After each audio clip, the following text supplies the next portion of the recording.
So what's going on, YouTube? This is UngarToTheMax here, and we are coming at you with another episode of the Sports Room. And for this week, I have a bunch of my friends on from a company that I work for called Cleveland Sports Talk, so I'll let them introduce themselves, starting with Andrew. Hi, I'm Andrew Belargin. I am the editor for Cleveland Sports Talk. I've been writing for the forum for a good several months, and I thoroughly enjoyed doing my job here. All right, Luke, you want to go next? Yes, sir. I'm Luke Wickheiser. I have just joined Cleveland Sports Talk, and I think I'm going to be a contributor with the blog as well as the Ohio State Twitter account. I'm as green as a gourd, but I'm ready to talk sports. Let's go. All right, and then we'll go to Steven next. All right, my name is Steve Gill. I just started writing for the website. I've been writing a blog for about a year. Lifelong Cleveland sports fan. All right, sounds good. And how about you, Sam? So I'm Sam. I'm actually from San Diego, but I started writing for Cleveland Sports Talk about 7 months ago, and I want to be a writer when I grow up, so hopefully this can help. And last but certainly not least, go ahead, Mason. Hi, I'm Mason Lawler. I'm a writer for Cleveland Sports Talk. I've been writing for about a year now at the company, and this is the first group event that I've actually shown any kind of remote interest in joining, so I'm excited to get going. Awesome. Also, I love your last name of Lawler because there is a big-time UFC fighter who also shares that last name, Robbie Lawler. Are you related? Are you any relation? Where? He's my uncle, actually. No, he's not. I'm just kidding. I wish he was.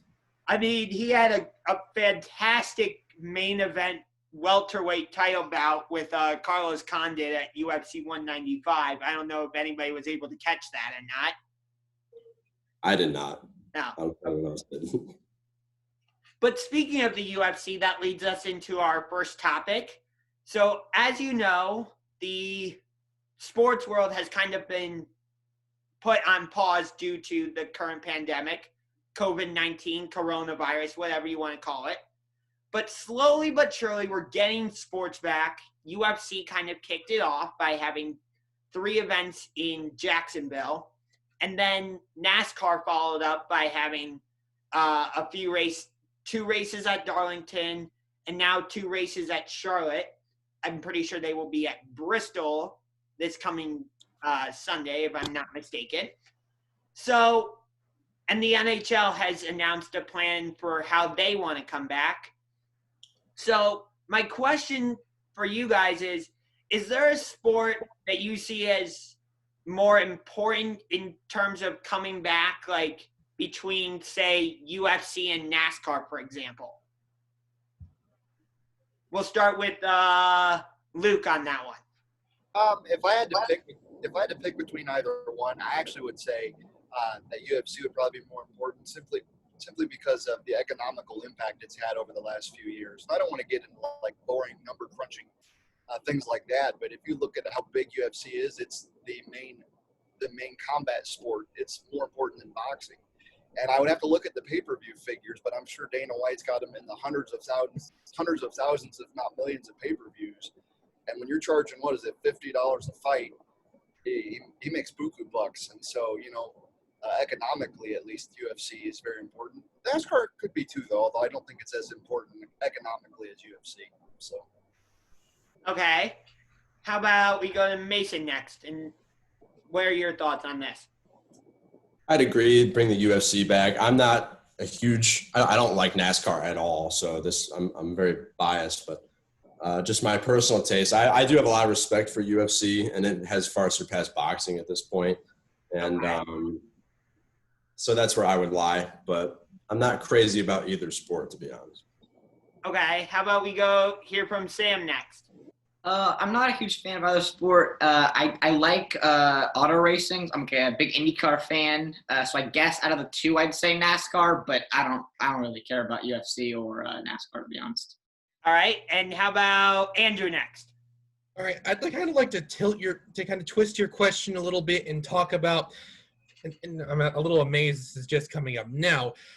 In terms of what sports I'd like to see come up, I'd like to see the sport which can be done so with the best and I guess safest regards to the athletes and participants' safety, which is still a big thing considering the pandemic didn't exactly go anywhere yet. Now, okay, I guess disclaimer, because we're all doing this, I don't care about the UFC, don't care about NASCAR, don't really care about NHL. I'm much more of a baseball, basketball, football guy. Now that said, look just at a bare bones basic how the sports are played, I would say it probably makes the most sense to explore bringing NASCAR back. I mean, they literally all drive in cars. You know, in terms of if we're worried about somebody spreading the virus amongst the participants, we couldn't be safer than with NASCAR. In fact, I'm surprised that talks with bringing NASCAR back aren't, to my knowledge, particularly intense because of that. They can very easily have the respective pit crews for each racer, you know, socially distanced, put on their N95 masks or whatever they might happen to have. And again, the drivers are rather separated from one another with their vehicles, so there wouldn't really be any risk to the participants as it pertains to interacting with other participants. So I guess if I had to pick one answer, I would say NASCAR should be more thoroughly and intensely talking about bringing their events back. All right. That's a very interesting answer, actually. And last but certainly not least, what's your opinion on this, Steven? Well, living in the I call you Steve. Steve is fine. Okay. Usually people that are mad at me call me Steven, and it's preceded by profanities, and I won't get into that. Yeah. Living in the South, NASCAR is king. I've always had either sport. Not really thrilled with either sport, but I do like NASCAR. I will watch a race every once in a while, and I agree with Andrew. If you're talking about COVID-19, it seems to be a safer of the two first sports that are out there. Okay. So it sounds like we're all mostly in agreement that NASCAR is the safer sport for right now. Is that kind of the consensus then? Say Yeah. so. Sure. Yeah. If I may. Go ahead. Again, the pandemic hasn't exactly disappeared. We have no real solid word as to any sort of vaccine or really anything other than there are are less tangible countermeasures. You know, for instance, isolation, social distancing, you know, the whole 9 yards that we've heard beaten to absolute death over the last 2 or 3 months. And what I'm trying to convey with that point is that, sure, we can talk about bringing NASCAR back, but I don't understand how we can talk about bringing the other sports back, particularly the NBA, where guys are getting up in each other's face pretty much every single second with absolutely nothing with which to protect themselves from a potential pandemic. And sure, we can test them every single day, but what if we say, for instance, test a guy in the morning, guy's positive who played just last night, may very well have spread it. We don't know how long he's had it. We don't really know enough about the virus in general. We don't, as a collective community, know how it manifests. And we know that its casualty number here in the U.S. is unfortunately in 6 digits. So I don't understand how we can talk about bringing any of these sports back, except for maybe NASCAR. That's a very valid point. And the other consensus I came to is that it seems like I'm the only real UFC fan here, which I'm fine with. Hopefully the Octagon comes back to Cleveland again. I was at UFC 203 when it was here in Cleveland. It was extra enthusiastic because Stipe Miocic was defending the UFC heavyweight belt in his first title defense against Alistair Overeem. So shout out to my friend Austin Johnson, who I attended that event with. So I don't want to get into this, but I will stand by the statement that Stipe brought the first championship back to Cleveland, not the Cavaliers. But that's a different discussion for a different day.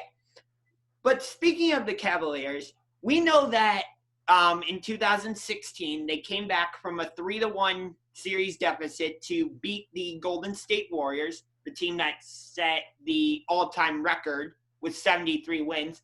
Love the championship hat, Steve. I have one of those myself. I'm not sure where it is right now. But anyway, and a lot of experts say that the Cavaliers, if we were fully healthy, we would have beaten Golden State in the 2015 NBA Finals as well. But in 2007, we made it all the way to the finals where we got swept by the San Antonio Spurs. So my question to you is, and I'll start with Steve on this one. Do you think the 2007 Cavaliers simply overachieved, or did they deserve to be in the finals? Any team that makes it to the last game deserves to be in the finals. In 2007, the Cavs were projected to go 52-30. They went 50-32. So they were right in their wheelhouse. This is an era in NBA basketball where you had a star. That was all you needed, one star. You didn't do this triplet thing that they got going now. They ran into a little bit of a buzzsaw in Detroit. LeBron and Booby carried him through it, 4-2 against them. They just ran into probably one of the better teams in the NBA was San Antonio, and one of the best coaches in Popovich. That's, I knew they were going to win that finals. I hoped that they were going to win a couple of games, but to get 4-0. But yeah, they deserve to be there. You make the final game, you deserve to be there. Okay, let's go to Andrew next. Do you share the same opinion as Steve on this one? Yeah, more or less. Like, they didn't cheat to get there. They didn't do anything particularly nefarious. They just outplayed everybody else in the East, and that tends to get you into the finals. And, well, they went up against the definitive greatest coach in NBA history, and quite frankly, one of the best teams, one of the more underrated teams in NBA history as well. There were never really any illusions they were going to win that series, and then they just didn't. Pretty plain and simple. Okay. How about we hear from Mason next on this topic? Yeah, I agree. Pretty much the same thing. If you won the games, and you deserve to be there. I don't really think there is such a thing as overachieving in that sense. I mean, that was just a LeBron that wasn't really ready to win a finals series. But, yeah, that team deserved to be there, no question. Okay. How about Luke? Do you share the same sentiment as the other guys, or do you see it a little bit differently? No, more or less I do share the same sentiment. It was kind of funny, though, because I actually was playing an old classic PS2 game last night, NBA Live 07, with a young LeBron James and that old 07 Cavs team and doing a dynasty mode. And I love playing that game, but it was frustrating to play with just him and a bunch of, I don't want to disrespect anyone, but for lack of a better word, scrubs. But at the same time, they did deserve to be there because everybody showed up when they had to. I mean, you had LeBron carrying them through the whole Eastern Conference Finals, including the greatest single performance in a game I've ever seen with Game 5 in Detroit. I still will never forget that one. And then Daniel Gibson went off for, 31 in Game 6. But it's like – I believe so. Yeah, but it was like I don't know how many games Detroit was favored to win before the season started, but I'm pretty sure at the time they were favored in the East to go to the finals, and everyone was saying that. And it was actually kind of funny because I was at Cedar Point when Game 6 happened, so I didn't get to actually see the game, but I was listening to the end of it on the radio. And this guy, it might have been on ESPN Cleveland, I don't know who it was, but he was being sarcastic, but he goes, "Hey, everybody, check out this Cleveland-San Antonio finals you all picked." Like, no one expected Cleveland to get there, so it was like they definitely earned their way there. I mean, they were the underdog and the dark horse. So, Okay. yeah, I definitely do think they earned their way there. And like I said, I didn't mean to disrespect the other Cavs players, but when you take a look at all these other Eastern Conference champions or NBA champions, they all have more, I don't say deep rosters, but they definitely deserve to be there. Okay. Sasha Popovich is not a scrub. Yeah, I shouldn't. Yeah. I wouldn't say Larry Hughes was a total scrub either. Come on, True. Big Z. Yeah, Ilgauskas. Yeah. Yeah. But the one guy who was a total scrub was Verjao. What did he do? He did nothing. I'm sorry. He didn't do anything. Fell down a lot. Yes. He flopped. Yes, exactly. He flopped. I'm guessing you share the same opinion on this, Sam? Yeah, I mean, like, they certainly weren't one of those teams in the early 2000s where, the West had the 5 best teams in the NBA and it was just a cakewalk from the finals. Like, they did deserve to be there, but, I mean, it was one of those years where the Spurs were a really great team and the Cavs were a finals team that deserved to be there. But, they're certainly not one of – that team is not one of the teams that you think of as how did they not win that year, but they deserve to be there. Interesting.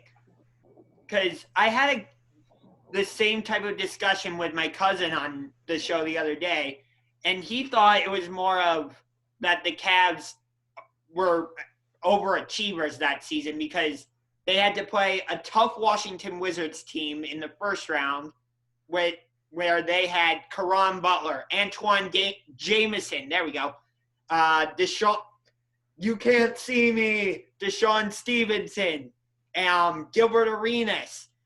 And plus, this was the second of 3 straight times the Cavs and Wizards would see each other in the first round. And then in the second round, they had to face New Jersey, who had just been to the finals. I believe it was like in 2003, if I'm not mistaken. Yep. But the Nets had a good squad with a young, hungry Vince Carter, a good point guard in Jason Kidd, Hall of Famer, Richard Jefferson, who would coincidentally help the Cavs to win a championship in 2016. And the Nets gave the Cavs quite the challenge, honestly. And then, like you guys all said, nobody thought we were going to beat the Pistons in the Eastern Conference Finals. Nobody did. I mean, I'm a diehard Cavs fan, and I didn't think going into that series that we were going to win. No way. So, and I hate to say it, but the only reason we won that game is because of what you referenced earlier, Luke, with the whole 25 straight points in the fourth quarter, which I totally agree. One of the greatest finals or playoff performances, I should say, I've ever seen. So I totally share that stance with you. But that's why I'm saying maybe they were more overachievers instead of deserving. Do you see what I mean? I can see how it could go either way. I mean, I don't know what else there is to add to that, but I mean, if someone wanted to play devil's advocate, they could. I guess it's just because we're Cleveland fans, we see things pretty much a similar way. But yeah, I definitely agree with what you're saying. Okay. You wanted to add something, Andrew? Yeah, sure. I'll be a devil's advocate. So the Cavaliers were absolutely overachievers, and in 10 similar seasons of 2007, only in maybe half of a season, if we're going to go off of integers, would they have ever procured such results as they did in 2007. I mean, you brought it up earlier, Josh. They faced a Wizards and a Nets team which were distinctly superior to the Cavaliers talent-wise. And then they faced the Detroit Pistons team, which absolutely required a superhuman effort from one of, if not the greatest players to ever play the game in order to squeak by in an overtime win. That is pretty overachieving. They, quite frankly, shouldn't have made it past the first round, and they went all the way to the NBA Finals. In that sense, they absolutely overachieved on the season. Okay. And then – oh, sorry. Go ahead, Mason. Yeah. I mean, you can still overachieve and still deserve to get to the finals. I don't think it's an either or. Okay. That's a fair point. Yeah, I agree with Mason. I mean, the first series, they swept, right? They went 4-0. I believe so, yes. Yeah, so here they were underdogs, and they swept them. So I agree with Mason. I mean, you can still I agree. I mean, it's – Yeah. They deserve to be there. That's fair. I think the 2018 Cavaliers also overachieved because I don't think they should have won that Eastern Conference Finals against Boston, but I'm sure Andrew doesn't really like talking about that one. Dude. Lay it on me. Okay, so I know we had LeBron, so that's ultimately the reason we won that series against Boston in the conference finals. But it was another case of like, who else did we have besides LeBron? I mean, yeah, we had Kevin Love, but was that the year we traded Kyrie to Boston? That's right. He didn't participate in the series, though. Okay. So we only had LeBron and Kevin Love, but it was mostly LeBron. I believe in one game of that series against Boston, he had like 46 points, I believe it was. Game 6. Game 6. Thank you very much, Luke. I appreciate that, having the stats. But in Game 7, that Game 7 between the Cavaliers and Celtics is I'm not going to say one of the greatest games. I'll say one of my favorite games to watch. I was actually at the watch party for that game at the Fieldhouse. It was a lot of fun, but, watching that game, I'm just like, I don't know if I want the Cavaliers to go to the finals. Because I don't know. Like, having played Golden State 3 times already in the finals, I'm like, do I really want round 4 with them? At the same time, I was thinking, Klay Thompson against Jaylen Brown, Jason Tatum against Kevin Durant. You had Steph Curry against Terry Rozier. I kind of liked the Warriors-Celtics matchup a little bit better.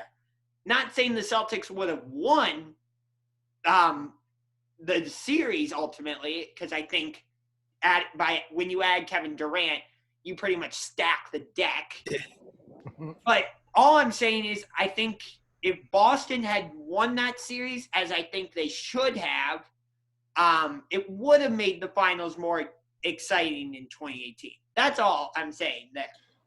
Well, in response, I would like to point out that our beloved host here has a massive Celtics poster on his background and just suggested that he would like to have seen the Celtics beat the Cavs in the 2018 Eastern Conference Finals. You got a skeleton in your closet there, buddy? Huh? No. Hang on. Let me explain that one. Like 10 minutes in. Paul Pierce is one of my favorite players of all time. So let me get that out of the way. I'll never forget that Eastern Conference semifinals Game 7 between the Cavaliers and Celtics in 2008 when LeBron, I think, had like 45 and Paul Pierce had 41. But the Cavaliers are my number 1 team. Like I said before we started recording, I just like to go to arenas and collect pieces of paraphernalia from like the various arenas and stadiums that I go to. So when I was at TD Garden, just to visit there, I still have to see a Celtics game because I'm trying to see a game at all 30 NBA teams' arenas. But when I was in Boston, on my way to Cape Cod, we stopped at TD Garden. And I'm like, I'm at TD Garden. The Celtics have their big 3. Let me get a big 3 Celtics poster. I think that's fair. Okay. It's fine with me. You don't look satisfied with that answer, Andrew. No, your wall. Your wall. I'm a guest here. I'm a guest. All right. So we're not done talking Cavaliers, but we're going to talk current Cavaliers now. We're done talking about the teams from the past. So maybe I set my expectations too high going into the season by saying, oh, they could be a playoff team. Although towards the end of the season with JB Bickerstaff, we actually started playing well. Won back-to-back home games against Denver and San Antonio, in which we swept the season series with those 2 teams. But the big question going into the offseason is, now that we have Andre Drummond after that weird trade deadline deal that we made where we got Andre Drummond for pretty much a ham sandwich. But we also have Kevin Love on the books. We have Tristan Thompson and Larry Nance Jr. So my question is, who do you get rid of and who do you keep? And I'll start with Sam on this one. I think that as the NBA grows outwards into more of a spread offense where, even centers and power forwards can hit a three-pointer on a regular basis, the Cavaliers have, players like, I know Drummond's hit a couple threes, but he's definitely not a shooter the same way. It's like, Kevin Love's a pretty decent big man shooter. So I would say that if you're going to get rid of people, get rid of Thompson or Drummond, and just because I don't think they fit the direction the NBA is headed, and I don't think that the Cavaliers it's not been historically good to be the team that's sticking on to the old ways as the whole league moves on to a new wave of offense. Okay. How about we hear from Luke on this question next? I just was going to agree with Sam, and I think it also, and I don't know if the next season of the Cavs will tie into 2016, but when the 2016 Cavs won the championship, the one thing I noticed, or I shouldn't say one thing, but one of the main things I noticed was that team's speed as far as running up and down the floor, ball movement, just constant fluid movement. It was beautiful to see. Oh my God, I haven't seen a team pass the ball that well since I don't know when, and so I do think getting rid of Thompson probably would be helpful because he seems to, he's a great presence down inside, but he seems to slow the flow of the game down. Plus, like Sam said, he's not as good of a shooter as Kevin Love is. And then I also don't know how much money he has left on his contract either. So I remember we paid him that huge contract a couple of years ago. So, if I had to get rid of one, even though I like TT, I think those would be the reasons I'd probably get rid of him. Okay. Do you share the same remarks on this, Steve? Yeah, I think Tristan Thompson's played his last game for the Cavaliers. Okay. So you would keep. I would. Yeah, I would keep Love. I personally thought they should have traded him at the deadline this year, but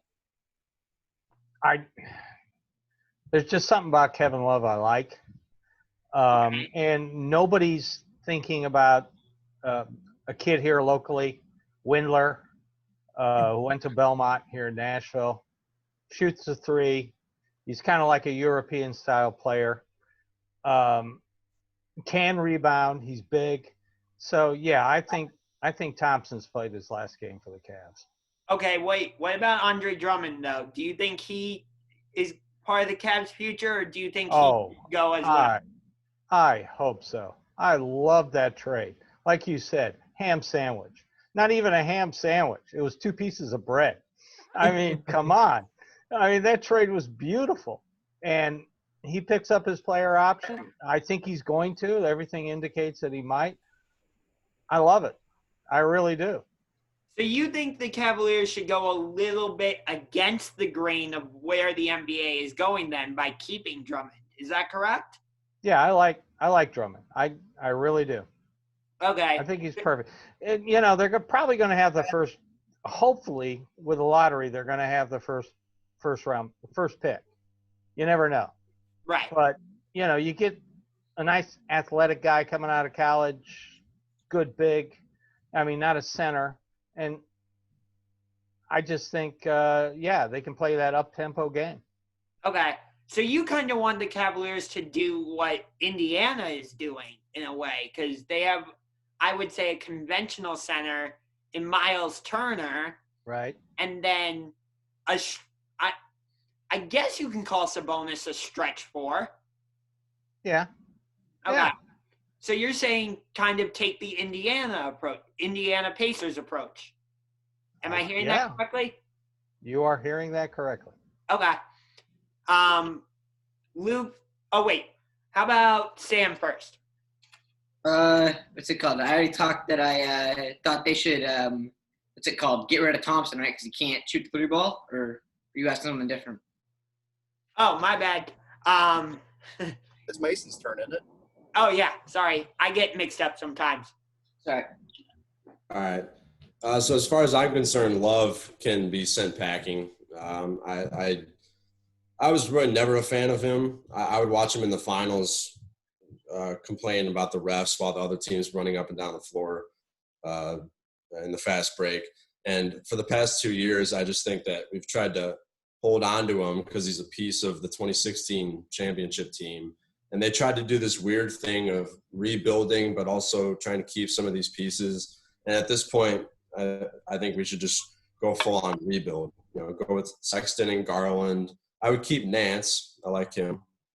And obviously the draft picks that we had, Porter and Windler. But Love can go. I'd probably keep Drummond and see how he fits in. We haven't really seen him too much yet. And I've always liked Tristan Thompson, but I think his days are numbered too. Yeah.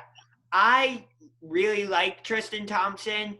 I think he was an integral part of that 2016 championship run because what we started doing, I believe it was late in the series, actually we might have done it in game 1 too, was switch Tristan Thompson and Kevin Love onto like Golden State's Splash Brothers of Steph Curry and Klay Thompson, where you would see Tristan Thompson and Kevin Love be able to keep up with them and cause problems. I mean, we famous here in Cleveland, at least, we remember the stop where, Kyrie had just made the three-pointer to give the Cavaliers the lead, I believe it was. And Golden State comes down. Steph tries to get off a three, or he's trying to set up for a three-pointer, I should say. And Kevin Love's just bodying him up and not letting him get to his shooting wherever it was that he wanted to shoot from. So, yeah. So, it sounds like we for the most part, we say get rid of Thompson and get rid of Love, but keep Drummond and Nance. Am I hearing that correctly from everyone, or am I not quite there? I would agree with that. Okay. So, my other thing is, with the 2019-2020 Cavaliers, it seemed like once we got rid of John Beilein and brought J.B. Bickerstaff in, they seemed to play better. And the same type of thing happened when we got rid of David Blatt and brought in Tyronn Lue. Both were like halfway through the season, I want to say. So I guess my general question to that would be, why do you think the Cavaliers seem to play better under two different head coaches? Because they played like I said, they played better under Ty Lue, and of course would go on to win a championship. And after they got rid of John Beilein, they played better under J.B. Bickerstaff. So we'll start with Steve on this one. Well, in the instance of Blatt, I don't really think LeBron respected him. And he wanted Ty Lue. As for Bickerstaff, I think he just communicates better to NBA players. I mean, Beilein, college players, Bickerstaff, pro players. I mean, these are grown men. They're still maybe young. They still may be fresh out of college, but still, they're paid professionals. You got to treat them differently as if they're college players. Okay. My only response to that would be, like Brad Stevens and Billy Donovan, they were coaches at college before coming to the NBA. Brad Stevens was the coach at Butler. Yeah. Them to 2 national championships and a Gordon Hayward missed shot away from beating Duke. And then Billy Donovan had a ton of success at Florida, winning back-to-back national championships in 2006 against UCLA and in 2007 against Ohio State. Sorry, Mason. Yeah, but those two coaches are younger, closer to the player's age than Beilein is. That's fair. But I just wanted to provide that little bit of a counter argument. So let's hear from Andrew about this topic next. Right. So the events that transpired that led to the dismissal of David Blatt and John Beilein were completely different teams, completely different dynamics. Steve touched base earlier on how LeBron didn't respect David Blatt, which was growing quite obvious. And in that point in time, if LeBron didn't want you around, you were gone. LeBron was not just the most important athlete in Cleveland, but the most important person in general in Cleveland. If LeBron wanted a building torn down, it would be done and turned to mere rubble within the day, maybe within the hour. Flash forward a few years, and John Beilein is not just the worst coach I've seen in my time watching the NBA. He may very well end up having been the worst coach I've ever seen in professional sports. A distinction in which I can only really rival him against perhaps Freddie Kitchens and Hugh Jackson, which is quite frankly saying a lot. We'll talk about that. Well, like Steve was saying earlier, John Beilein didn't communicate with his players at all. He never had the respect of the locker room. Do I need to remind everybody about that Thugs incident? For instance.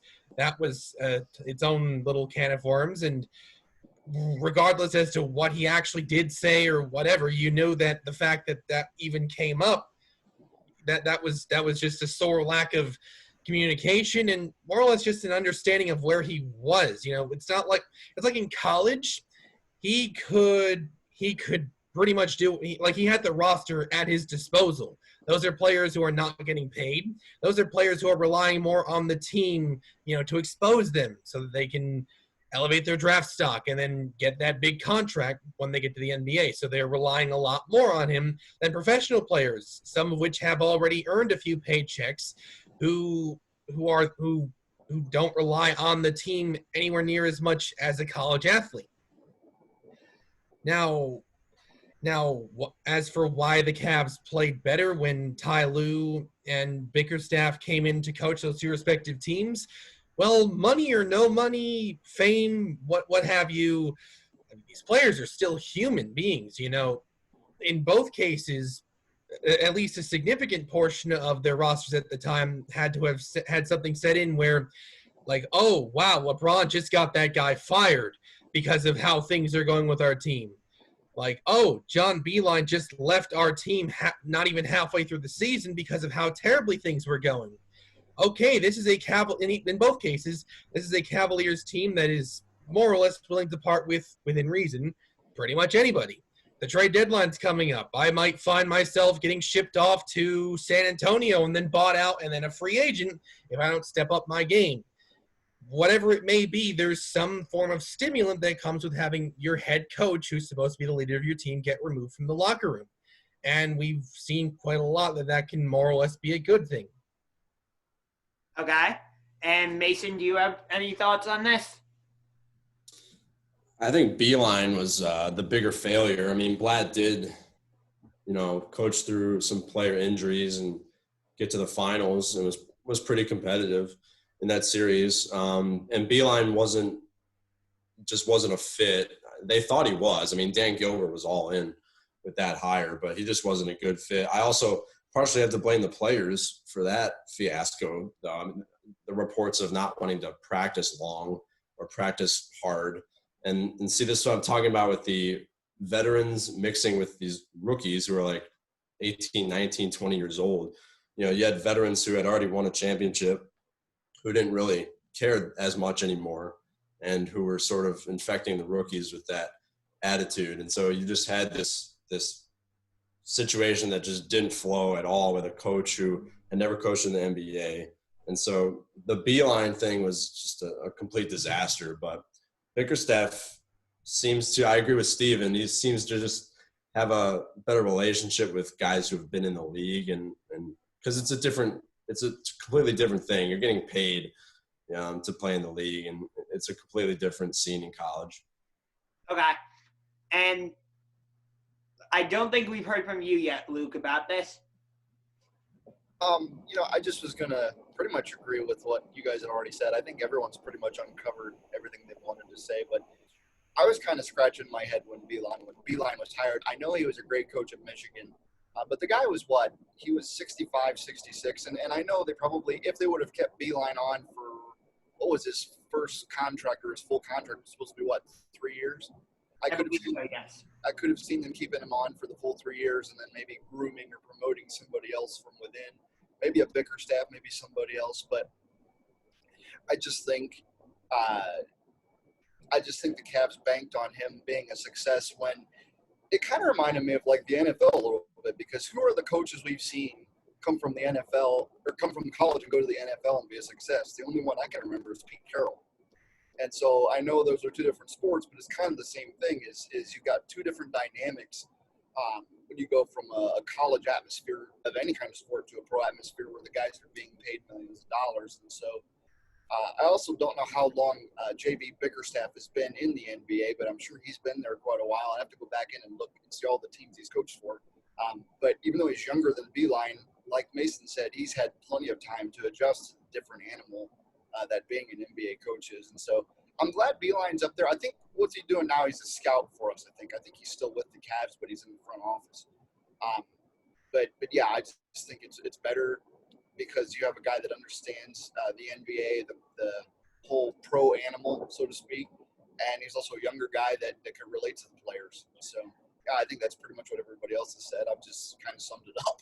So Yeah, that's fair. As for your NFL comparison, I know Jim Harbaugh isn't having success at Michigan right now, but when he was the coach of the 49ers, he did have success there after coming from Stanford, taking him to the Super Bowl against Baltimore in 2012, and taking him to the NFC Championship against Seattle in 2013. So just wanted to add that on. right. Yep. Yeah. Sam, I don't think you commented on this yet, did you? I'm not I would say I didn't really get to see Cavs games. They're not broadcasted here in San Diego. So I haven't really seen the team play either under Bickerstaff or Beeline. So yeah, I can't really comment too much on this one. Okay. Choose it, buddy. That's fair. I've been to San Diego. I love it out there. I wish the Chargers had never left there, but that's a different discussion for a different day. All I will say with that is my favorite player of all time, who is now a Hall of Famer, played for the San Diego Chargers. Number 21. Danian Tomlinson. There you go. I had the powder blue LaDainian Tomlinson jersey, but several years ago, it went missing. I don't know if it got to be too small and I gave it away. I don't know if if I took it off somewhere and it randomly disappeared. I have no idea what happened. So when I went to the Football Hall of Fame, I ended up wearing my Maurice Jones-Drew Jaguars jersey instead. I'm more of a running backs kind of guy. But just one more point for the Cavaliers, and then we will transition to the Browns. But like I said, my expectations for the Cavaliers this season, for going into this season, were, low playoff seed. Obviously, they weren't going to overtake the Indiana Pacers or Milwaukee Bucks and win the division. But I was expecting the Cavs to be competitive and be like a 6 to 8 range of the playoffs. Maybe I was expecting too much, although at the start of the season, it looked like there were flashes of, this team is maybe going to be something this season. And it's not going to be a total, rebuild. Maybe we are going to become something. Like I said, obviously my expectations are too high. So to wrap up, how many seasons do you think it'll be until we see playoff basketball in Cleveland again? Starting with Andrew. Okay, so before I issue my response, I'm going to go ahead and be that guy. I'd like to preface that, 2 years ago, I worked for a baseball team in a broadcast booth, and during a weather delay, the subject of the NBA came up, at which point I infamously guaranteed that the Cavaliers would make the playoffs that next season.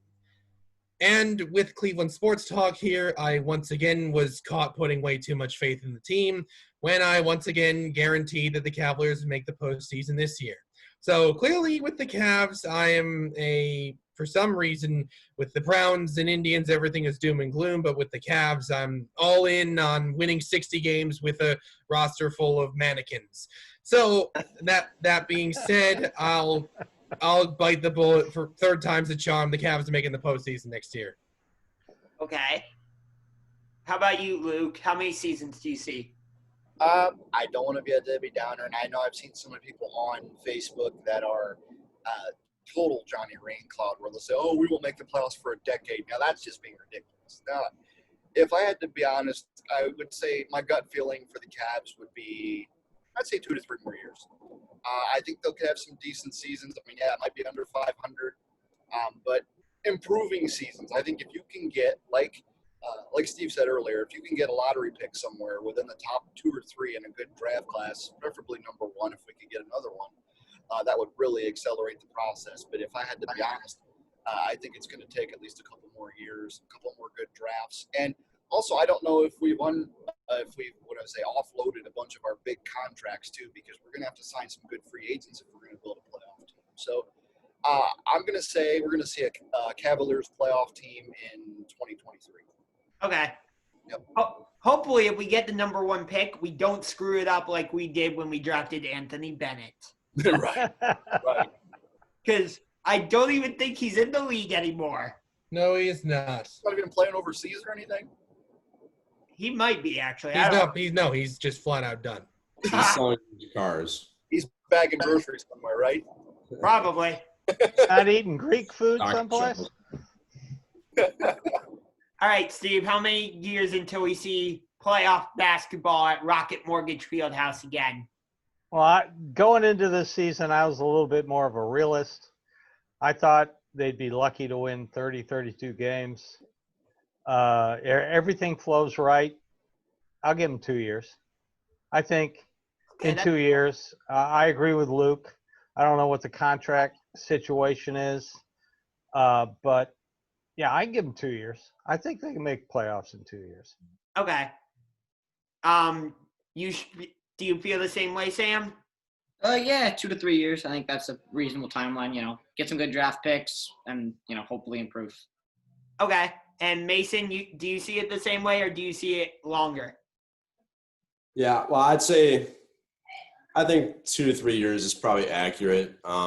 They need to figure out organizationally what they're doing. I mean, the GM Altman hasn't really shown any kind of great managerial capability. The way he handled the Beeline firing was kind of embarrassing. But they do have young talent. I like Sexton and Porter. Haven't seen Windler play, but I mean, you need a couple stars, and we don't really have that right now. I mean, I don't qualify Kevin Love as a star, and I think he's going to be. Yeah, I think he's going to be moving on soon anyway. So it's going to take a couple more drafts, and they need to get some actual star-studded talent. Okay. But you brought up something interesting, that right now you need stars. So, when LeBron went to Miami and formed that big 3, everybody was, criticizing Miami for forming the big 3, and they were made out to be villains. And, the first time LeBron came back to Cleveland, I actually took my Cavaliers LeBron jersey that I had, used blue tape, and wrote LeQuit, like Lequit. Obviously, it didn't go well that night. Although the second time he came back to Cleveland, I believe the Cavaliers won that game. Indeed. I was at that game. But like I was saying, everybody was criticizing Miami for saying, oh, you guys started the whole big 3 trend and, the whole super team trend. No, it wasn't the Miami Heat. It was the Boston Celtics when they because they already had Paul Pierce, and they traded with Seattle, who should still be in the league. Sorry, Oklahoma City, but you guys should still be the Seattle Supersonics. I am very passionate about that. If you've seen my videos on that in the past, you will know that. They traded with Seattle to get Ray Allen. They traded with Minnesota to bring in Kevin Garnett, and they formed the big 3. Now, I know San Antonio had the big 3 of Tim Duncan, Manu Ginobili, and Tony Parker. But what I'm talking about is like using outside sources, like acquiring a free agent or trading with another team to create a big three. You see what I mean? So that's my whole perspective on that. Do any of you see it differently, or do you kind of share my opinion on that? As far as what question are you asking? I mean, I know I've been listening, but like, if you had to sum up your question, what would you? Okay. Do you agree that it was the 2008 Boston Celtics who kind of started the whole super team thing in this modern era? Let me put that out there. I mean, I will say so, and I will say it was the 2008 Boston Celtics. I'm not blaming them. I mean, they went out and did what they had to do to win a championship, and in that league landscape, I mean, you got to do what you got to do. But before the Boston Celtics, I mean, of course, you had back in the day, you obviously had MJ, you had Larry Bird, you had Magic Johnson, you had Isaiah Thomas and those guys. But the thing is, the man on any of those teams, MJ, Larry, Magic, you would never see them team up with each other nowadays. And so you would never see them team up with each other. And so I think Boston was the first real instance of the super team, if we could call them a super team. So, yeah, I definitely agree with what you're saying. Okay. Andrew, do you see it the same way? More or less historically accurate. The Celtics bucked the trend, and everyone saw it was successful and followed suit. Fair enough. I'm guessing Sam, Steve, and Mason, you guys all see it the same way, or not? I'm gonna throw out the '89 Cavs with Mark Price, Brad Daugherty, Larry Nance Sr. Fair enough. And Elo, right? Yep. Yeah, but I don't think. Oh, you're talking about just the components of the super team. Okay, yeah. Yeah. Oh, you're talking about just the components. Okay, got it. Yeah. But of One course, person I hate to say who, but who? Says the 14-year-old. Yeah. Watch The Last Dance. It's Jordan shooting over Craig Elo for the rest of my freaking life. Oh, you had to remind us of that. You know, Steve, I was actually rather tempted to bring up the '89 Cavs, but I wasn't really sure if we were counting them as a big three or not. Well, Steve went there. I went there. Steve wanted to reach into the cookie jar. Fortune favors the bold. Uh, That was the Well- first edition of the shot. well, the Cavs were the team to beat that year. They really were. They were the best team in the NBA. Okay. It makes me wonder, and I don't mean to cut anyone off, but just a quick aside here. It makes me wonder if Michael Jordan hadn't come up when he did. I bet Cleveland would have won at least a pair of championships. I agree with Lou. We had some good teams. At least, I shouldn't say that because I was born in '91, but from all the stuff I've read and seen, those guys were great. It's just they ran into a buzzsaw with MJ every year. Yeah. Exactly. So we're talking about super teams, and like I said, we will transition to the Browns in just a minute. But, you know, a lot of people and many experts and fans have said that if Damian Lillard either does not attract another all-star or if he does not leave Portland and joins up with another all-star, whoever that is, you could name any all-star, really, that Dame Lillard, if he doesn't leave Portland or team up with another all-star, like I said, that he will not, A, win an MVP, and B, he will not win a championship. Do any of you guys disagree with that statement, or are you guys all like thumbs up to that? I really don't know. Oh, go ahead. He's a talented player who's played on a bunch of, frankly, underwhelming Portland Trailblazer teams. Right. He certainly is talented enough to contribute to a championship team. Okay. Sam, do you have any thoughts on this? I mean, like, I think that it's just that historically, since those Celtics, like, every single team that's won a title has had multiple players. I think Toronto last year kind of only won because there was sort of the injuries to Golden State, and it's I think we're about to start an era of the Bucks being a really good team if Giannis can stay in Milwaukee or if, wherever Giannis goes to. But if Damian Lillard doesn't join the super team, he's not a good enough point guard on his own or a good enough point guard on his own to win a title by himself. So, okay. Yeah. Steve, do you have any thoughts on this? I agree with Sam. I mean, he said it perfect. Okay. And Mason, any last minute thoughts before we transition to NFL football? No, I agree with everything that's been said. I don't have anything to add. Okay, fair enough. So that was a great basketball segment. Love the conversation. But now we're going to transition to what the sport that I would consider to be the favorite here in Cleveland, and I would say in Cleveland sports talk as well, and that would be the sport of football. Now, I know that the draft has long been over. I love it. We have a bunch of Cleveland Browns representation. Joel Batonio. So I know that the draft has long been over. It happened in late April, and we're almost to June now. But I want to hear your overall thoughts on what the Browns did at the draft. Is there a move that you liked more than others? Was there a move that you think they should have made that they didn't? Was there a move that left you scratching your head? How about we start with the guy with the Cleveland Browns elf behind him, Steve? Well,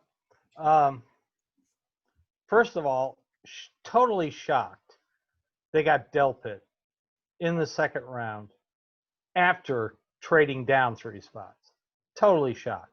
I had him nowhere. I had him in the first round.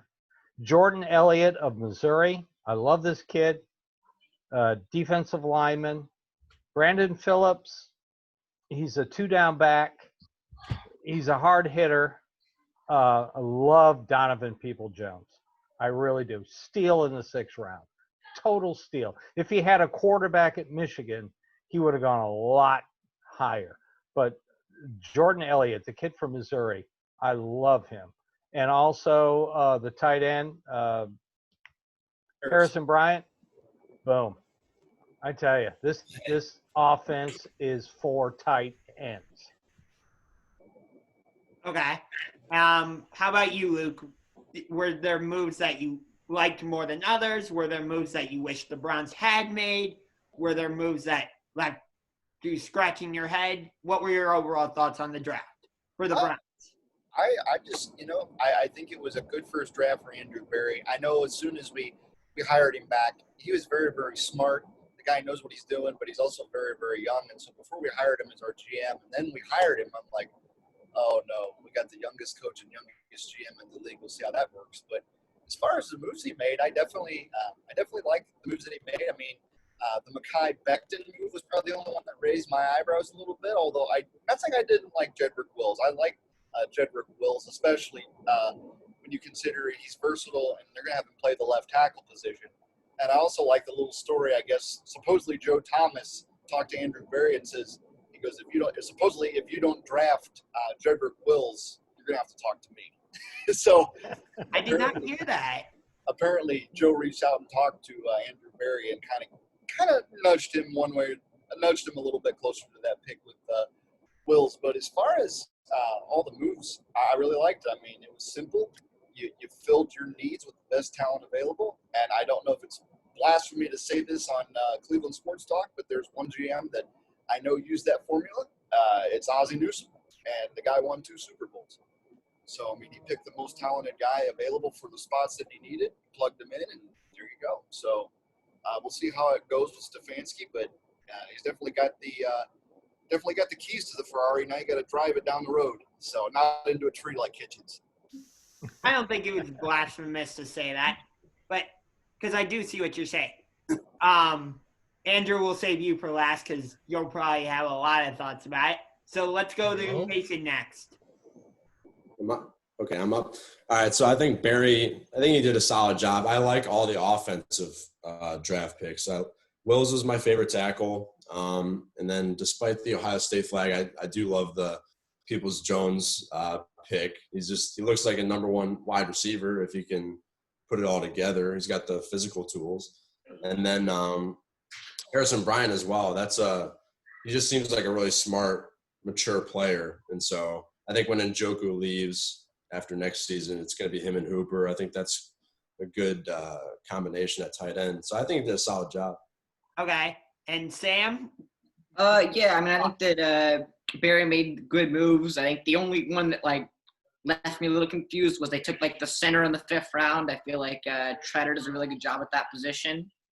I maybe would have liked them to try to get a corner, but, I mean, in the 5th round, you're basically taking a flyer on those people at that point. So I thought that, when your biggest mistake is a 5th rounder, that's definitely a good draft.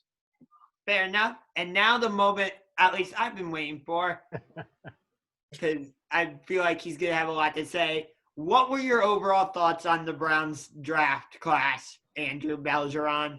I think I said your last name correctly. Not even close. All right. So a couple points I want to piggyback before I give my own creative remarks. With regards to their 5th round selection for a backup center, what teams tend to do with backup centers is use them as long snappers, for punts, kicks, etc.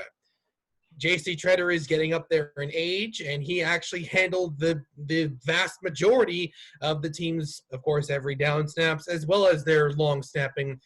I like that move a lot more than I actually that was probably my second favorite draft pick that they made, although I am a lineman guy, so I might be a little bit biased. Speaking of linemen, I want to piggyback off of something Luke said earlier. I mean, yeah, the Browns didn't get too cute, except in that 2nd round. They didn't really try to reinvent the wheel. They just looked at what was in front of them, looked at what they needed, and got the tackle that they needed. That was absolutely imperative. They didn't ever need anything for their defense or anything along those lines. If you guys might have watched, in particular, that Week 1 game against Tennessee, that late season game against Arizona, a couple of their bouts against Baltimore, namely even the one that they won, the offensive line was just patchwork. Greg Robinson was a joke. Really, Chris Hubbard was a joke. Most of that line, really anybody who wasn't J.C. Treader or Joel Bitonio was just a joke. And they needed to patch that up in a great way, considering this is supposedly Baker Mayfield's do-or-die season. They went ahead and did that. Good job. In fact, I dare say the only person who might seriously disapprove with what the Browns did was David Njoku. I suspect he could end up being on the roster bubble this season, this particular year at that. The Browns are absolutely stacked with receiving talent. David Njoku picked a terrible time to be in the team's doghouse. He will not have a lot of opportunities to really get out of that, barring some injury should he happen to make the team in the upcoming season. I absolutely loved the Austin Hooper signing. I like how the team didn't try to do something ridiculous with Odell Beckham Jr. And again, they didn't really go out of their way. They didn't really try to outsmart anybody during the draft. I thought it was a good draft, good free agency. Hopefully it turns into results on the field. Okay.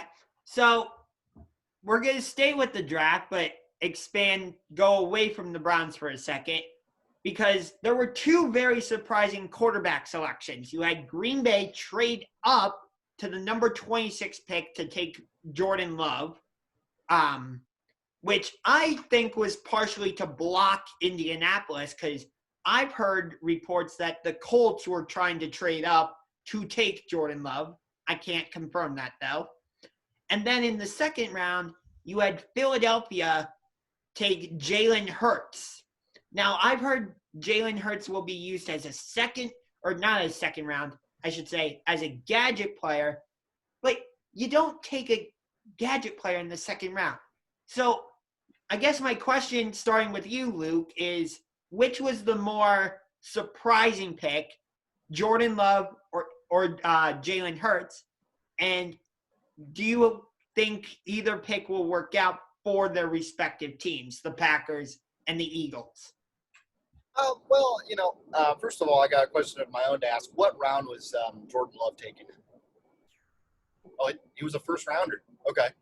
Yeah, that was definitely. I mean, they're both surprises, but Jordan Love, I would say, is actually more of a surprise for me. Not with the sense that, not just that he was taken in the first round. I don't think he is that talented for a first round pick. That is, but also I'm surprised they didn't even tell Aaron Rodgers about it. So how does that affect your chemistry for your team? I mean, I'm sure Aaron's going to handle like a professional, but when you don't tell your franchise quarterback, hey, we're considering on possibly taking a guy that could push you for your job. I mean, you wouldn't tell them that directly, but they didn't even talk to Aaron Rodgers about that. And so that's what surprises me the most.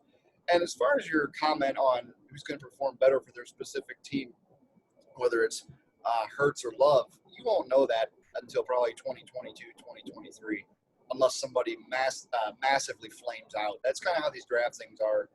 You really don't know how a draft class is or how good or bad your draft picks are for at least a couple seasons. So, but yeah, the more surprising pick for me was definitely, I think, Jordan Love, just with not only how high he was taken, but also the circumstances surrounding his selection by Green Bay and how they supposedly either didn't handle that or handled that with Rodgers. Okay, and same question to you, Sam. Yeah, so I thought the love pick was a big surprise, but I thought that I actually really liked it.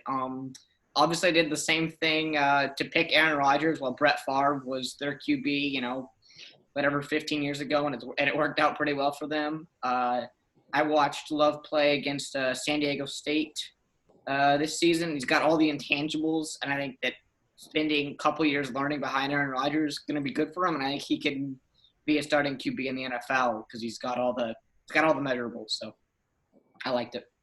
And what were your thoughts on Philadelphia taking Jalen Hurts in the second round? I mean, Wentz has gone down when it matters, when he's been playing decent, I guess, for the last couple of years. I'm not a huge fan of Hurts because I don't think that he's really special with anything. But he's a winner. He won a lot at Alabama, won a lot at Oklahoma.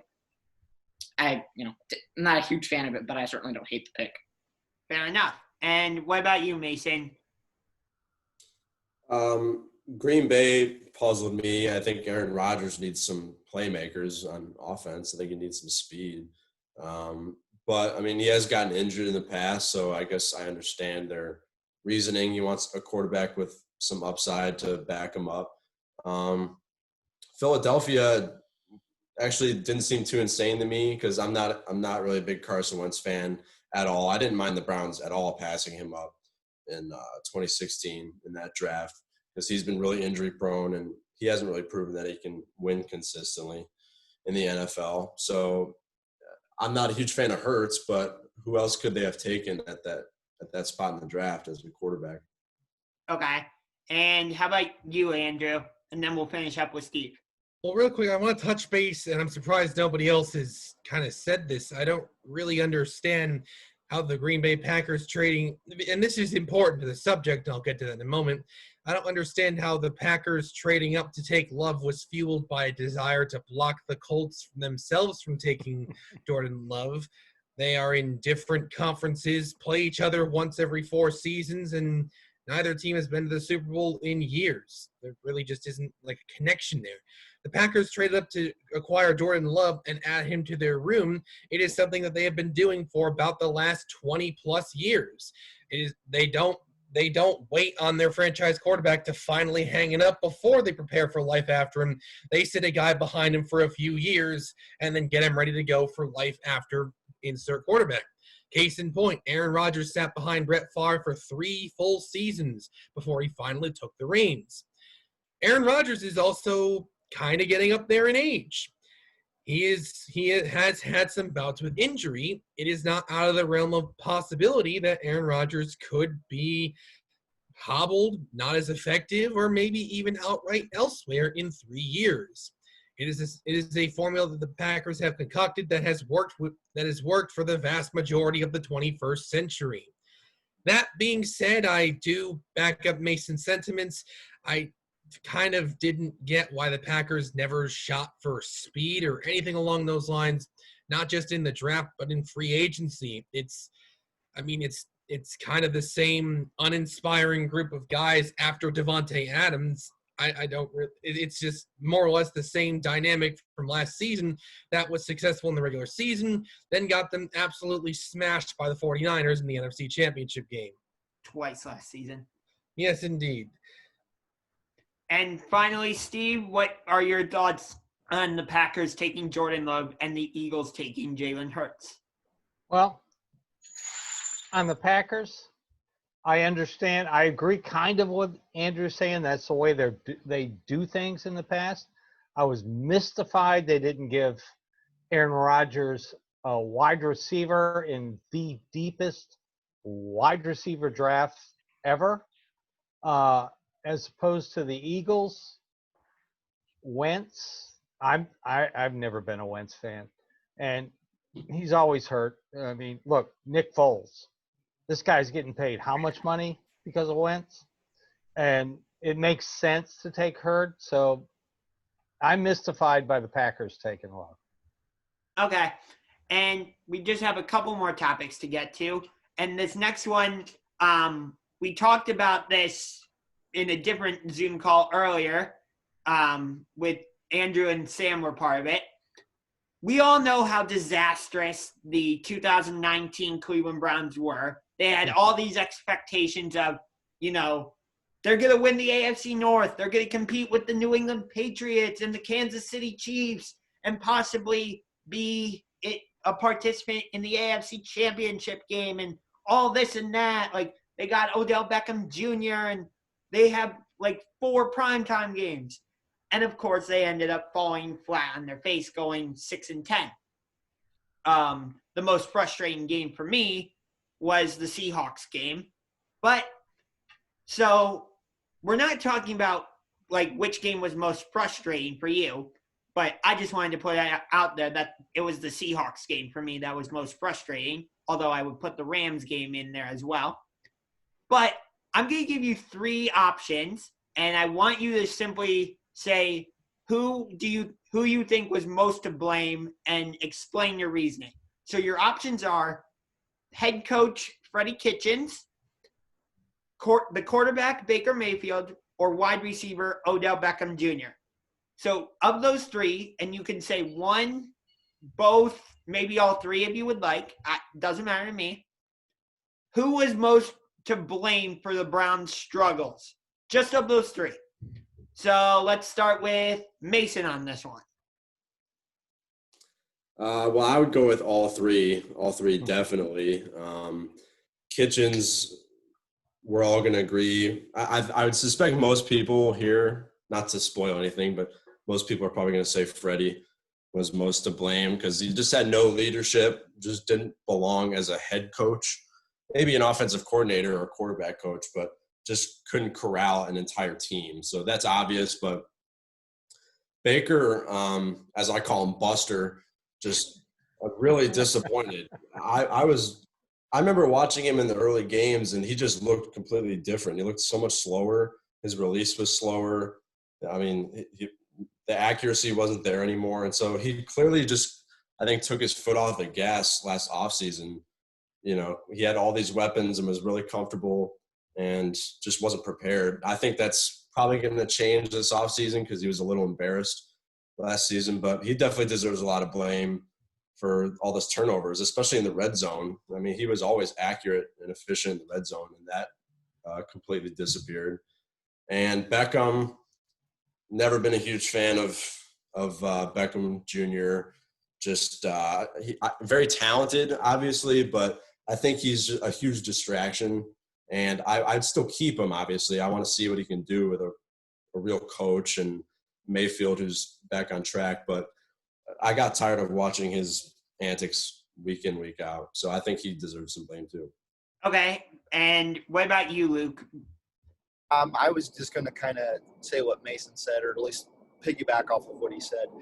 If I had to place one blame on one specific person, though, at least the most blame would definitely be Freddie Kitchens, because it's like, to use my analogy again, or a example, you have the Ferrari, you have the keys to the Ferrari, you got all these weapons.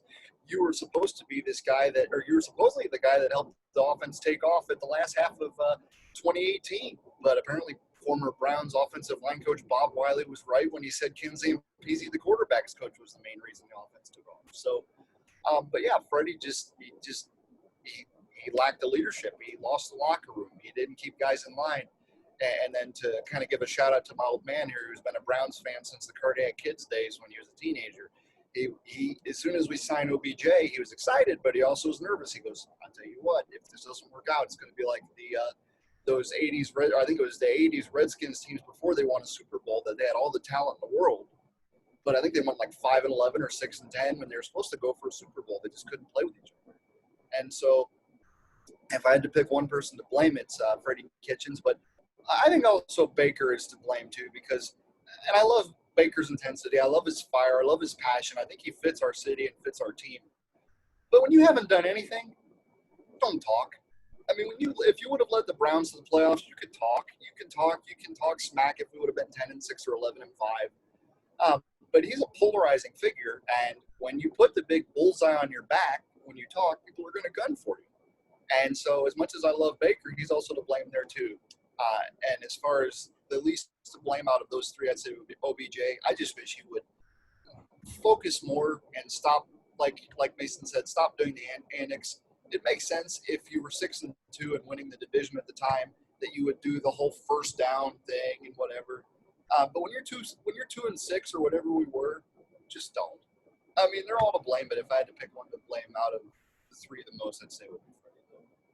Okay, fair enough. What about you, Steve? You can choose all three. You can choose one. So. Yeah, all three do share the blame, but the most blame goes on Freddie Kitchens. You know, you watch a game and you can see when there's a momentum shift in the game. Watching Freddie coach, you could see a moment or two during the game where you just went, what in God's name are you doing? Fourth and 9 draw, for example? Exactly. You're sitting there going, what are you doing? And so I would go with Freddie. He was just not ready to be a head coach. And as much as I like John Dorsey's talent evaluation, that's going to be the albatross around his neck is hiring Freddie Kitchens. So you're going outside of the options and throwing John Dorsey in there. I like it. Well, you know, all three that you mentioned share the blame. I mean, Odell, show up for training camp. Baker, shut up and play. But Freddie, oh my God. I mean, come on. Fair enough.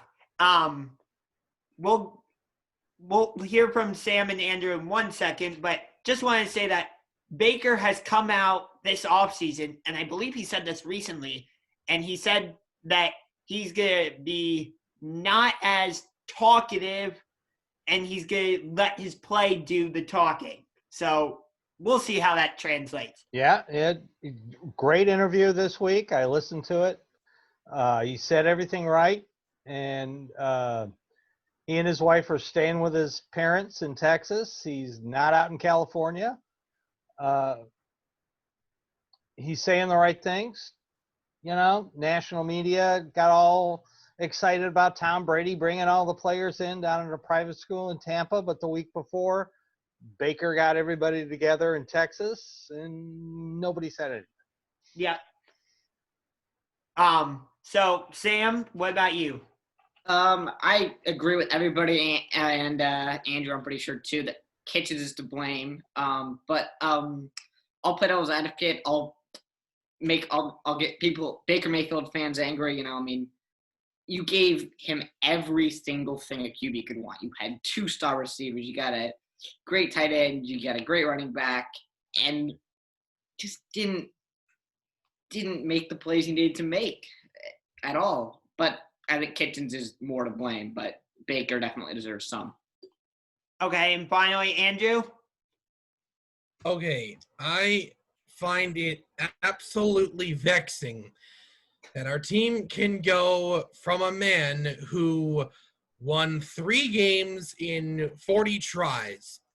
According to the Elias Sports Bureau, the worst stretch in 40 games in NFL history.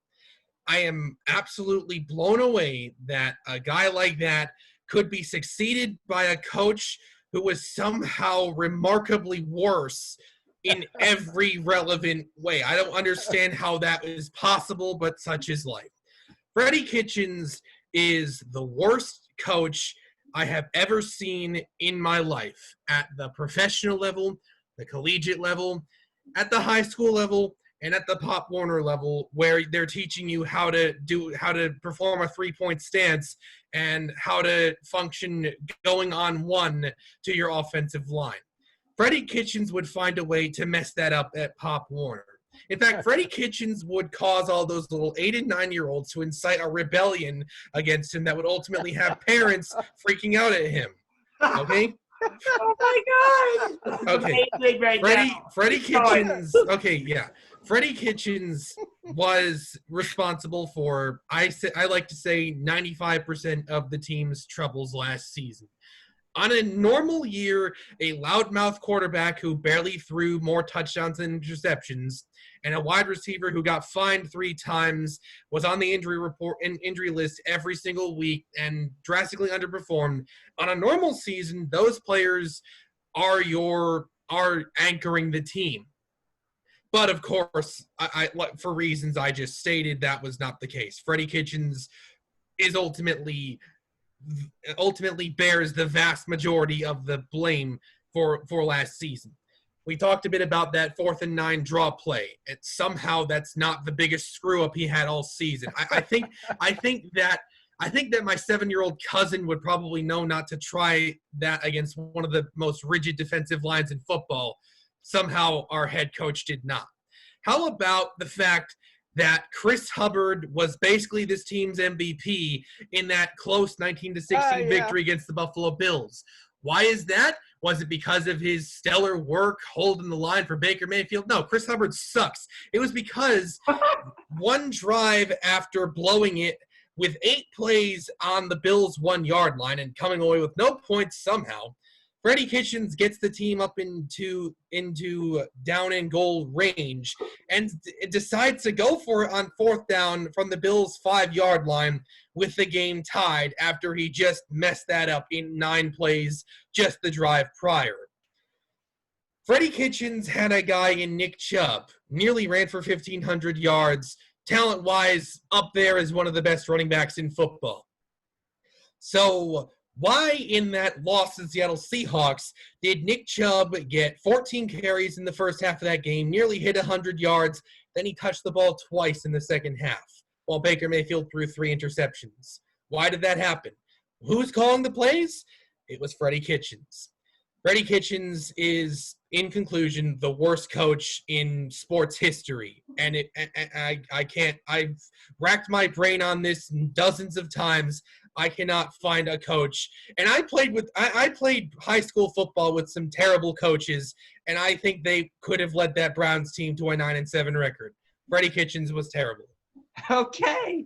So go ahead, Mason. Sorry. Can I say real quick? I don't think it's ridiculous to say that Case Keenum should be part of a quarterback competition going into the season. I mean, he went to the NFC Championship under the same coach that we have now. I don't see how he's not qualified to at least be in a competition going into training camp with Baker.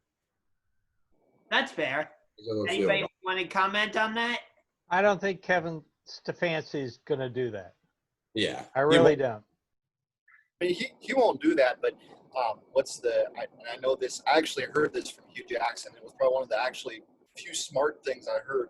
Where basically he said, or used some quote or said something where it said competition breeds excellence or something. So if you have them pushing each other to be as good as they can possibly be, and you basically have 2 starters in Keenum and Baker, what's the point? I mean, as long as they don't hurt themselves in practice or something. I mean, but Stefanski wants to do what he wants to do, and we'll see what he does. Yeah. Okay. So we got to start wrapping up. So one last point. I've made the comment several times that the AFC North will be the most interesting, not the best division, because I think that title belongs to the NFC West, and the NFC East will be the worst division, as it was last season. But I think the AFC North will be the most interesting division in football. Do you guys agree with that statement or disagree? Starting with, let's go with Luke on this one. I'll have to respectfully disagree with you there, just because, and I love the Browns, and I think they will make the playoffs if things go well.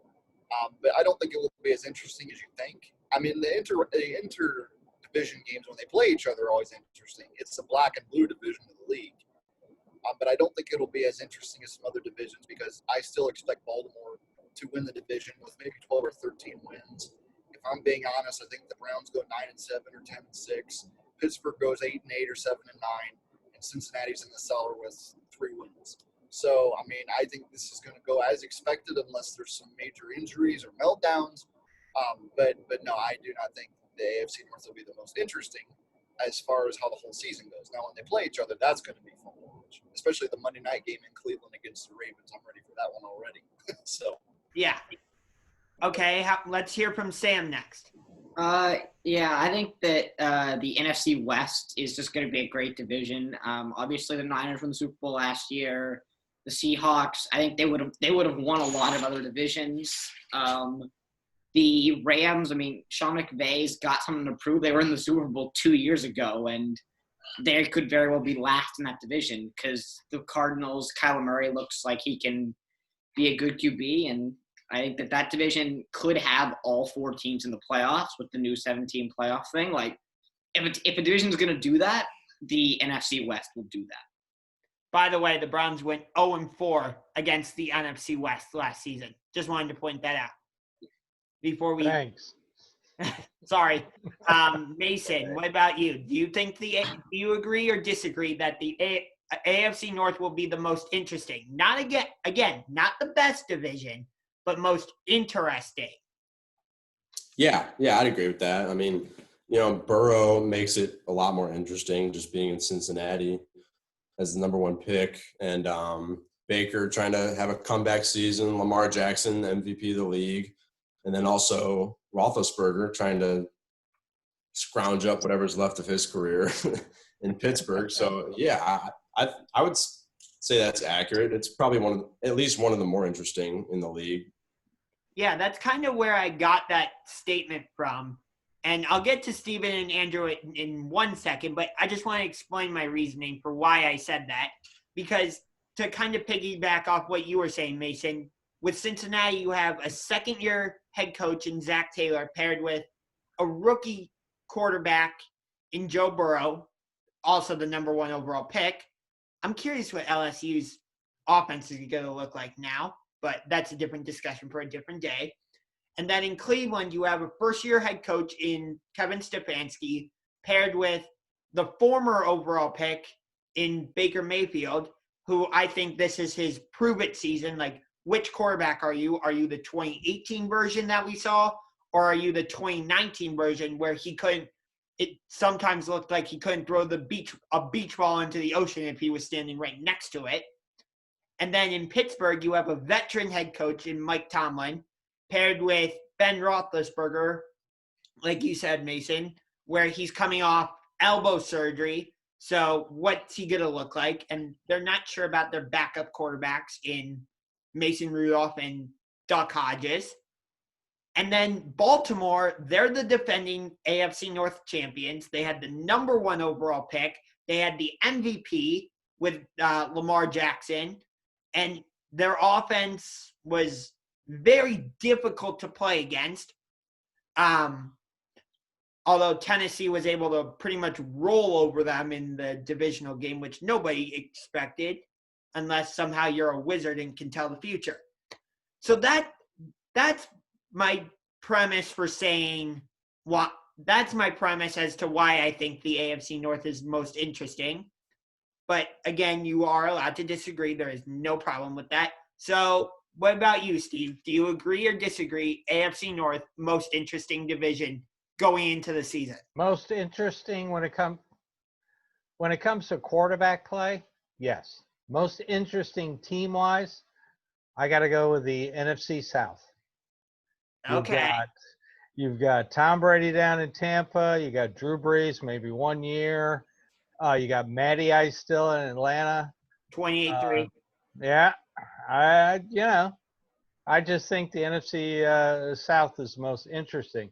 But AFC North, when you're talking about quarterbacks, that's the whole story for the AFC North. Okay. Just want to say, don't forget about Teddy Bridgewater in Carolina. Oh, that's true. That's true. Teddy Bridge. I forgot about him. Do not forget about him. And then last point with Andrew, and then we'll start wrapping things up. Yeah, sure won't forget Teddy Bridgewater when the Panthers go 4-12 after they go 0-6 in the NFC South Division. I'm sure he won't forget it either when he ends up getting benched midway through the year. Now, I'm really glad you brought up the NFC South, Steve. I was kind of baffled that the greatest quarterback to ever play the game, switching teams and going into a competitive division like that didn't stem the notion of, oh, this will be the most interesting division. But I would like to kind of expand on that and look at the GOAT's former team, the Patriots in the AFC East. I was born in 1997, and I have never seen an AFC East division, barring 2008, that was actually competitive. Like, oh, the Patriots started 9-2. They won the division. Yay, cool. They locked up their division by November, and some backup sees playing time in the fourth quarter just about every week moving forward. Yay, cool, whatever, boring. Now that there's an actual threat to the Patriots in the division because they've lost Brady, that division becomes quite interesting. It is a little bit held back from the fact that the threat is only one team in the Bills because the Dolphins and Jets might combine to win like 4 games or something. But other than that, I think the NFC South is the most interesting in general. The AFC East is not that far behind. Fair enough. I will say I could see the Jets improving a little bit, not necessarily being a threat like you said, but I don't think they'll be tied with the Dolphins for last place. I think the Jets, I don't think they'll make the playoffs, but I think they'll be a little bit better than what you're thinking, Andrew. That's all I'm going to say with that. I got a good one for you, Josh. I heard that the Jets have this like team-wide messenger chat, and it seems that for some reason nobody can ever get a hold of Sam Darnold. Do you know why? Oh God. He was ghosting them. Because he saw ghosts. And yet somehow one of the Cowboys' losses was against Sam Darnold last season. When Sam Darnold's like bladder or whatever, or I think it was his spleen, was like the size of like a softball, I think he said. Yep. But then again, it's the Dallas Cowboys. So to wrap things up, this is our last topic, and then we'll call it a night. So the Browns' schedule came out, and there are a lot of intriguing games. But I'm curious, what is the most intriguing game on the Browns' schedule for you? Start with Andrew. Okay, so the word intriguing in this context is subjective. Are we thinking intriguing in the sense of we might get like a really good, close game, at which point I think everybody would agree with me that Monday Nighter, when Baltimore comes to town, will be an absolute blast. But for me, I've been a fan of the Browns for so long, and the last time I saw a decent team, like a genuinely decent team, I was in the 5th grade in 2007, which is to say I've seen a lot of awful Browns teams. So I come to appreciate games where it looks like the team should have a pretty safe win. The Washington Redskins come to town. Pretty much more or less a gimme at this point. So I would probably peg that game on the sense of, hey, I can watch a game on Sunday without losing 2 or 3 years of my life. Okay. Okay. I was thinking intriguing more along the lines of like, this could be a playoff, maybe this could be a playoff deciding game, or like this is going to be an important divisional game, that type of thing. But I see what you're saying by saying Baltimore comes to town Monday night. I see what you're saying by saying Washington, and I'll give my intriguing games, but not yet. I'll save that for the end. So let's hear from Sam next. I don't know what week it is, but whenever they're going to Heinz Field in Pittsburgh, there's a decent chance both those teams will be, in the hunt for the playoff, for the wild card spots. Browns haven't won in Heinz Field in a very long time. 2003. Yeah, so I wasn't born the last time the Browns won in Heinz Field. And so if they can go down there and get a win, it'll probably have playoff implications, and I think just for team morale and stuff, it'd be huge. I believe that game is week 7, if I remember correctly. Sure. Then that's the game I'll choose. Okay. How about you, Luke? I got to go with Andrew. Because I have my own personal blog, and I write about the Browns often on there, or at least often as I can when there's no sports around right now. And I did a season game-by-game prediction, and I predicted that the Browns at best would win 10 or 11 games. When I got to the Monday night game against Baltimore and Cleveland, I had the Browns at 6-6 after a close loss to the Titans, and then I was like, oh, man, if the Browns could beat the Ravens at home, that would probably be the game that could vault them into a serious playoff chase at the very end of the year. So, think about it. You got a hated rival. They might – who knows where they'll be. I would expect Baltimore to be in front of the division by that point, but if they're not, that could be even more intriguing and interesting. If Baker and the Browns and Stefanski wanted a signature win, I would say that would be it right there. Either that one or, like Sam said, at Heinz Field. But if the Browns season goes as I predicted, they will be 6-6 heading into that game, which will still probably be in the playoff hunt. But if they beat the Ravens in Cleveland, oh, man, you want to talk about the world's largest kennel and all those Browns fans barking. That's what will happen there. And hopefully we have a lot of happy fans going home about 2 weeks before Christmas. It probably would have been that type of atmosphere after the Thursday night win against Pittsburgh. Right. If it hadn't been for, Myles Garrett and the whole helmet slam. Why, Myles? Why? But destroyed the whole season. But yeah, as far as most intriguing game, I'll go with the Monday night game against the Ravens. Because if the Browns are anywhere near the playoffs, that's going to be the deciding game right there. Okay. How about you, Steve? Divisional game, or do you see a different game that's not divisional on the schedule that you're like, ooh, I'm circling this game? Yes, I do. By the way, the Steeler game, first Steeler game is week 6. Oh, I was off by 1. My bad. Texans, week 10, coming off the bye. Ooh, good choice. Why? You've got, the first 6 games, kind of tough. Then you hit the middle of the schedule. You got the Bengals. Then you host the Raiders bye week, host the Texans, host the Eagles, go to the Jaguars. That's a nice little stretch for this team. You got 3 home games bye week, buffered by 2 games you should win. Coming off the bye week, I just always want to see what this team can do coming off a bye week, especially hosting Deshaun Watson and Texans. Sorry, I'm just trying to plug in my computer because I just got a notification that said it was low on battery. There we go. All right, and how about you, Mason?